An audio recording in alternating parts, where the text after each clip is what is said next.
So we now proposed the car sex to him, and he agreed, and the BDSM too, he agreed. He was even telling us already from the garden about how he was going to deal with us and everything when we get inside. Although we were not bothered because we knew we were not planning to have sex with him, and we just wanted to like take his cash and leave. So he now told us that it started raining. So instead of us going to the car, he now told us to go across to a building that was across the garden where we went to meet him. So when we went inside, we were waiting at the reception, and then he just came and he started going inside, and we were following him. Then it turned out that it was a room, like we didn't know that the guest house that was there, maybe he works there or he owns it. So when we went inside the room with him, my friend went inside, she excused herself and went inside the toilet, and I joined her inside the toilet. So while we were inside the toilet, I explained to my friend that his car sex that we wanted to do, this one that he has brought us into the room, what are we now going to do now about it? So she was like, I should be calm. We went back inside with the man, and because he already had eyes and attention for my friend before, he started touching her. Immediately we came out, and he carried her and placed her on the table. He removed his shirt, like he got naked, and he got on the bed. Then I got on the bed with him. He allowed my friend tie his hand and tie his leg. He was even the one that raised up his leg for her to tie him.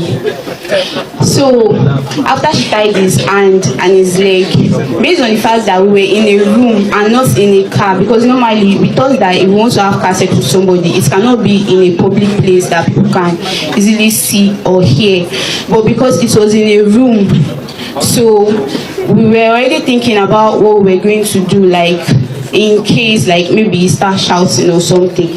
So apart from the two ropes that we used to tie his hand and his leg, there was one other tiny clothes, like all these clothes rope that they used to tie on gown that was tiny. So after my friend tied his leg and his hand, and she placed the rope in his neck, so I had this small cloth I used to tie on my head, like small handkerchief I used to tie on my head like a scarf.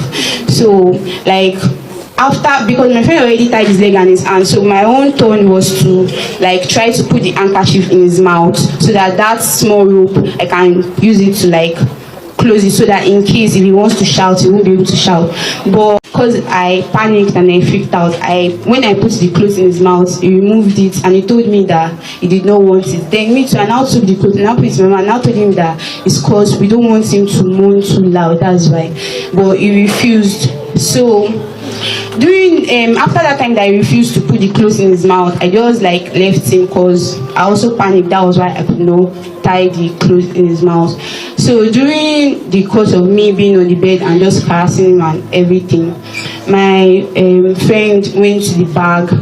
We already had this thing before. We already had retinol in our bag that we were supposed to like give to him so that he would sleep like after, so in case, so that we'll be able to leave. So my friend poured it in her hand, and when she tried to pour it into his mouth, he turned his face away and it didn't enter his mouth. He said he didn't need it to lighten up his mood.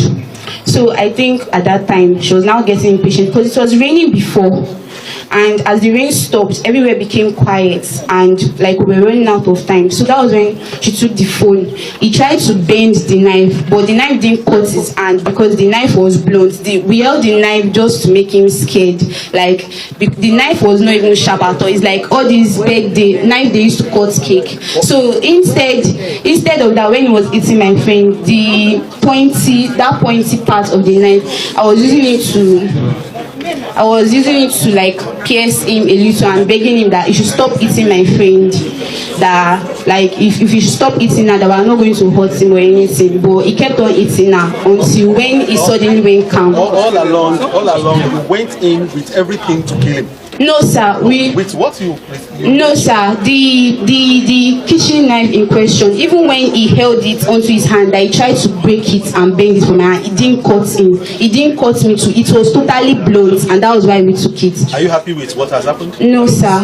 No way. Is that the first yes time? Sir. Is that the first time? Yes sir, that was the first time ever that we've even tried to steal from anybody. Okay, can you give it to your friend? Hold on.